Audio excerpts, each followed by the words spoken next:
नमस्कार मित्रांनो, मी सतीश मोरे. आपल्या यूट्यूब चॅनलमध्ये आपल्या सर्वांचे स्वागत आहे.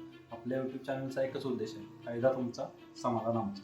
चला, तर आजचा दसऱ्याचा पहिला दिवस. तुम्हाला सर्वांना खूप खूप शुभेच्छा. आणि आपला दसरा खूप म्हणजे सुख समृद्धीचं जावं, भरभराटीचं जावं.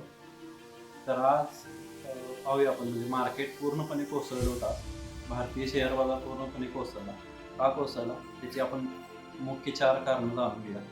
सगळ्यात पहिलं कारण आहे सेबीची मीटिंग. म्हणजे सेबी सिक्युरिटी एक्सचेंज बोर्ड जो आहे आपला भारताचा, त्यांची जी मीटिंग होती ती होती आपल्या भारतीय शेअर बाजाराबद्दल. म्हणजे काय काय अशा त्यांच्या सर्व्हिसेस आहेत, त्याचे रेट्स त्यांनी वाढवलेले आहेत. त्याच्यामुळे म्हणजे लोक त्याच्यातून इन्व्हेस्ट करायला थोडेसे घाबरत होते.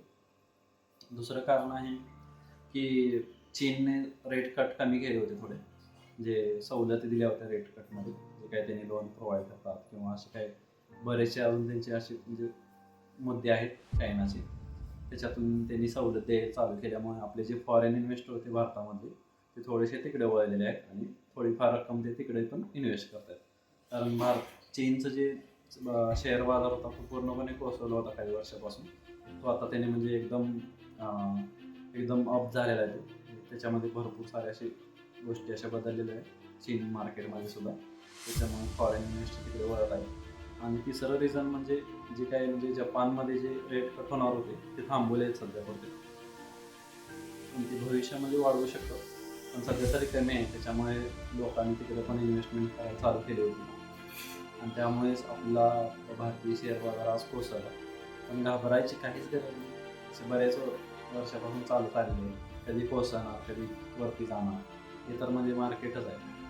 आणि तुम्ही ECG मशीन बघितलं, जर ECG मशीन जर असं चालत असेल तरच तो व्यक्ती जेवून जातो. मग ते सरळ लाईन झाली तर तो गेला म्हणून समजायचं. असंच आहे, म्हणजे अप डाऊन होतच राहिले पाहिजे मार्केटमध्ये.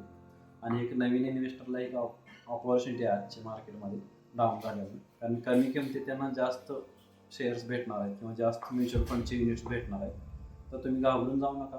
तुमचे जे काही म्युच्युअल फंड आहे त्याच्यामध्ये तुम्ही वन टाईम ॲड करू शकता, कारण कमी किमतीमध्ये तुम्हाला जास्त युनिट्स भेटणार आहेत तुमच्या म्युच्युअल फंडमध्ये. हा एक भरपूर मोठा फायदा होणार आहे तुम्हाला येणाऱ्या भविष्यात.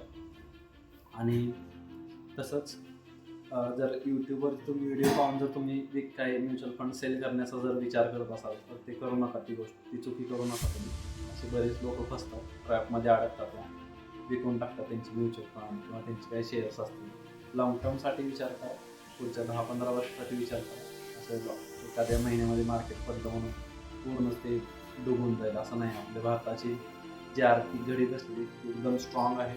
आपल्या भारताकडे भरपूर अजून डेव्हलपमेंट बाकी आहे. पुढच्या 2050पर्यंत जरी भारताने डेव्हलप केलं तरी अजून इतकं काम आहे आपल्या भारतामध्ये, इतकी ग्रोथ आहे आपल्या इंडियामध्ये.